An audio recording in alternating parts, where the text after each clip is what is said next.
Well, Disney brought us another hero, one that is fluffy and lovable, and turned out to be an Oscar winner. Jim Ferguson had the chance to talk to the voice of Hiro, the star of Big Hero 6, and this movie turned out to be huge. It really did. I did the junket many months ago when it came out in theaters. Now it's available on DVD.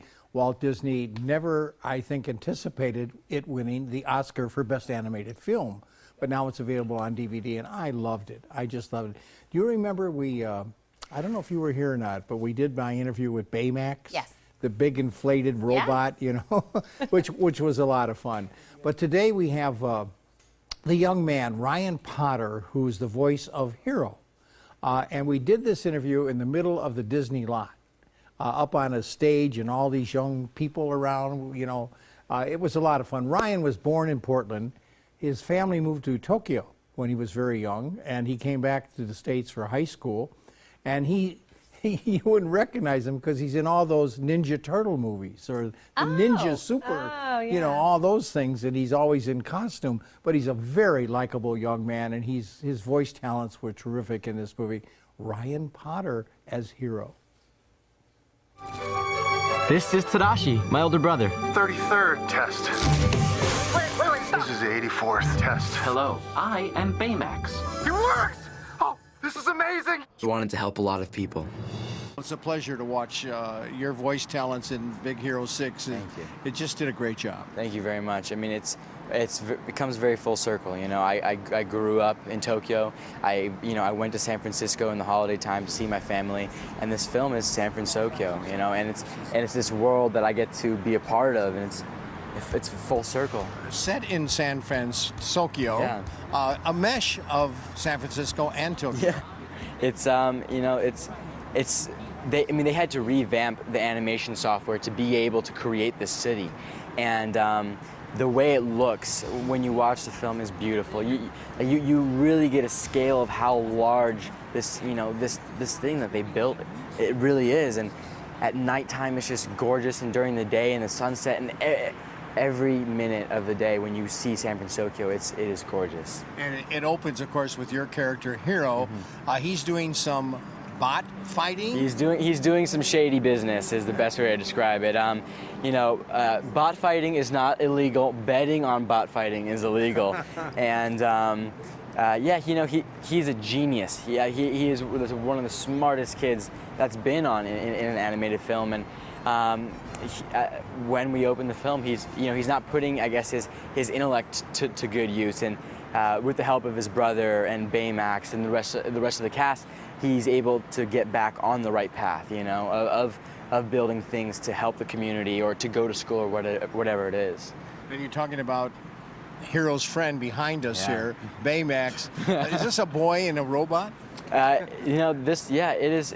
It's almost like a boy and his big lovable dog. You know, Baymax follows him everywhere. You make sure you're just giving him constant love, and that's kind of what your dog does. You know, follows you around, begging for treats, but making sure that he's loving you, and that's basically what Hiro and Baymax are. And Baymax is wonderful. He is. You have some friends that you work with in the film. Just a quick comment on some of them. You know, in real life, I'm a fan of each and every one of these, the cast members. I love them from their stand-up or their films or whatever they've done. So being able to be in this film and stand next to them and call them my castmates is phenomenal. And each and every one of these characters is so different. That's what I love about this film. Is that when people go and see this film, they're going to be able to relate to one of these characters, whether it is the way they look or whether it's the way they act. You know, we have really quirky characters, and they're all very real. That's what I love about just the cast in general. So cute. That's my favorite, when they're trying to shove him into The thing, yeah. That's my favorite. This is a PG movie for the entire family, action comedy. I recommend. It's got a lot of cliches, naturally, you know, but boy, it's a good one. It's a good one. Now you can rent it for the whole family. Yes. That's funny because I do recognize his voice, but I've never seen him before.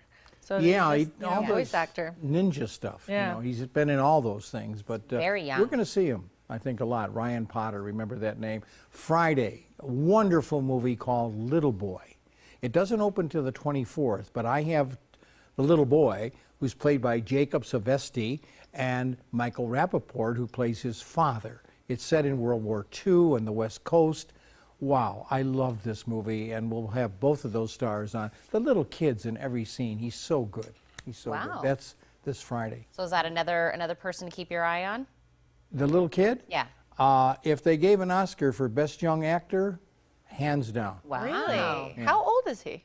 He's 8 or 9. Wow. That's pretty impressive. Plays a 7-year-old in the movie. Oh, he's going young. He's going real young. But so you actually interviewed him, Yes. and it was a pretty successful interview.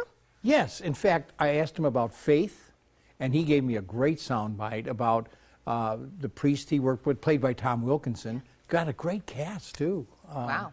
Yeah. That's incredible. Well, Jim, you know I always love it when you're on. I learned so much. Plus, you're just so much fun. I appreciate that, and it's mutual. I love you guys, too. Well, thank you, and we'll look forward to Friday. And Jim also brought along a DVD for you to win, Adult Children of Divorce. Just visit TucsonMorningBlend.com and click on the contest link to enter.